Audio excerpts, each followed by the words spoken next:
Smile, you're on camera. Well, smile, you're on camera. Well, time to go to CrunchyRoll Expo.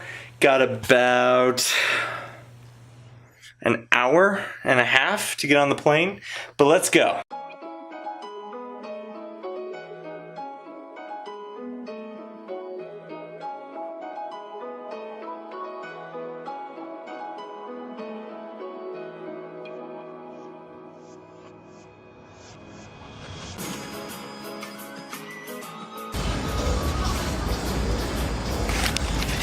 We are here and it's going to be awesome. We just made it to the convention area and it was, how can I say this, closed. So we arrived late, and granted it wasn't the greatest flight, but at least it was fun. Tomorrow we're going to be obviously going to the con. I think the question I'm going to be asking everyone is what's their favorite anime and why they got into anime. We'll see. Jeff, are you excited? I'm so excited. It's gonna be great. I'm excited. Really? Yeah. First time to an anime con? First time to any con.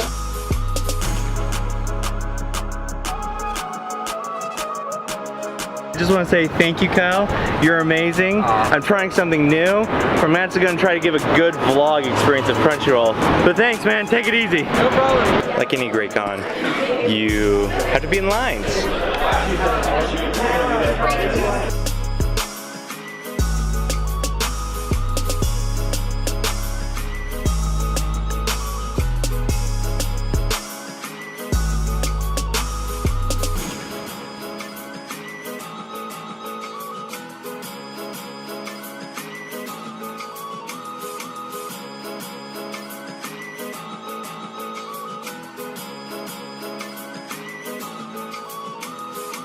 That is a cool shirt. Who's your favorite character? I don't say my favorite character is Itachi, Of course. but I do sometimes favorite Datara just because his art is explosive, so it's pretty tight. Yep. I like that. I like it. Cool. Thanks, man. Yeah, thanks, bro. Take it easy. What is your favorite anime? Favorite anime, without question, Inuyasha.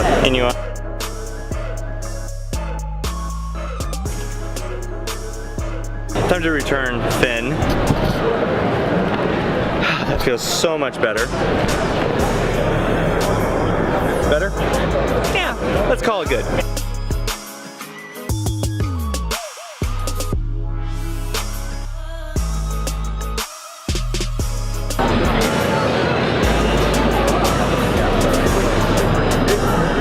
This is the reason why I like anime, is these great stories. And you guys should really follow them on Twitter, Facebook, anything. Check them out. Carlos, what's your favorite anime? Soul Eater. Soul Eater? Yeah. How did you get into anime? Went to KomoriCon 2008. This guy I found like a Comic-Con a few years ago. Absolutely great artistic style with everything. Let's go. What is your favorite anime? What is my favorite anime of all time? It depends. If we're talking about serious, Neon Genesis Evangelion, hands down. If we're on the cutesy side, I would say Toradora would be my favorite. Toradora, very cute. It's very well constructed for a rom-com, and even my friends who hate rom-coms, they prefer that. But between those two, those are my two favorites. How did you get into anime? I was born and raised in Israel for 5 years before I moved here to the United States, and they had a few selected animes that they did bring from Japan to Israel. So they had, I know they definitely had Moomin. I don't know if they are familiar with it here in the United States. Moomin is like a troll, it's a Norwegian story. And then there was Digimon, which really set the standards because Digimon I watched, and then when I came here to the United States, I couldn't speak a lick of English, and I was trying to communicate with my cousins who spoke in English, and then Digimon is what brought us together. Cool. And then ever since then, I learned the English language, and then I learned other animes and got more exposed to it. What is your favorite anime? Mine, if I have to put it on the top one, it would be Shirobako, translated as White Box. So, for the entire con, I've been asking people what's their favorite anime and how they got into anime. And for me, mine is Princess Mononoke. remember going to Blockbuster and renting that thing and watching it multiple times before it was released. And that is still my favorite movie to this day. And why do I like anime? Because I love film. And whenever you go to Best Buy or Circuit City or any place that sells movies, you see a genre. You can define action, adventure, drama in only a few words, but with anime you can't, and really it's a medium, and that's why I like it. Really enhances films, and I love films. That is why I love anime. Let me know in the comments what you think about your favorite.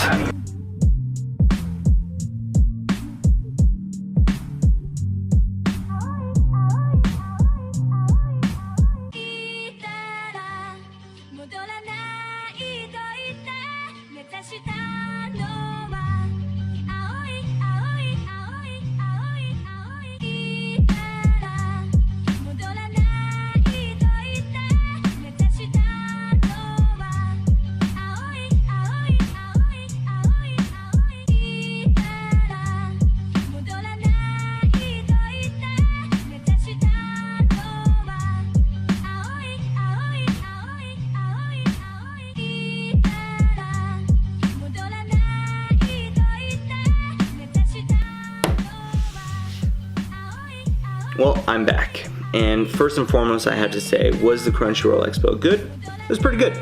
You should really check it out if you haven't. The truth of the matter is, the best thing about the expo was its app itself. I really enjoyed how you could see where you needed to go, as well as the outline of the panels. I've been to some expos where, truth be told, the app more hindered the experience of it, while the CrunchyRoll Expo's app made it more enjoyable. I have to give it kudos for that. For the convention itself, 50% of it was Artist Alley, the other 50% was more for merchandise. And I have to say that I really enjoyed Artist Alley. It gave enough space that I could see the artwork and really appreciate talking to the artist itself. When I've been to other cons, Artist Alley is sometimes the afterthought of it, I thought, and it was mostly placed in a corner. Artists were normally stacked on top of each other. It was a train wreck in itself. With CrunchyRoll's Expo, they gave enough room. I really quite enjoyed that portion of it. And the CrunchyRoll store was fantastic. I have to say that out of every place, the CrunchyRoll store I went to multiple times, just because first, I liked talking to the people. Second, I liked the merchandise that was there, and really, that's it. And it was also pretty comfortable. Now, I also want to show you what I got as well too, because I believe entirely in the idea of utility.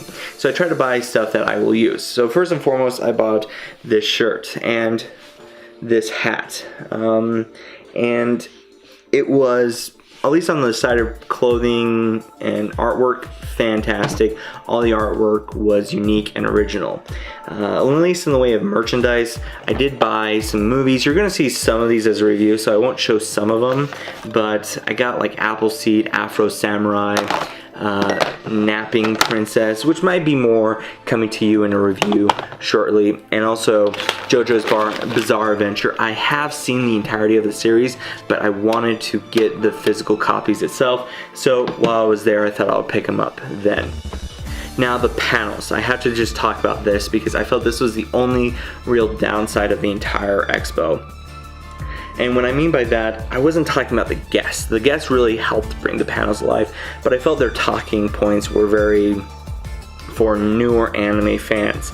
The panels were talking about anime that just aired, so Darling in the Franxx, the one about the human body, can't remember the name of it now, newer CrunchyRoll shows. The problem I felt with that is I wanted to see panels that were talking about anime from the 70s, 80s, or 90s. Or even some panels where they discussed a scene of an anime movie or TV series and broke it down. I felt that could have helped add to the entirety of the show. Instead, it was more geared towards newer anime fans. As a not newer anime fan, I have to say I was a little bit underwhelmed by that. But besides, that's just one small little detail. All the other panels I went to were fun. overall, I have to give it a good go. Check it out if you are in the California area. It is, I think, a con that we'll probably see grow more next year and the year after that. And I really do see this con really starting to build up to be a bigger thing as well too. A little bit about myself as well. I am Scott the Anime Critic, and just so you are aware, I want to try to bring criticism and even more in-depth into the anime world. But I don't want it to be like every other movie reviewer or critic out there. I don't want to be standing behind DVDs. I don't want to be in front of posters. I don't want to be doing any of that. I want to show you my artistic abilities. So you're probably going to see a lot of different stuff. If you liked my video, let me know by hitting the like. It really helps me understand where I'm going with this channel, and if you like this showing of the face. If you don't, let me know. I can always go back to the old style. In the comments, let me know what kind of were your favorite things about the con itself, and also to what I should review next. I always like to ask that question. And then finally, if you want to see more, then subscribe. Until then, take it easy.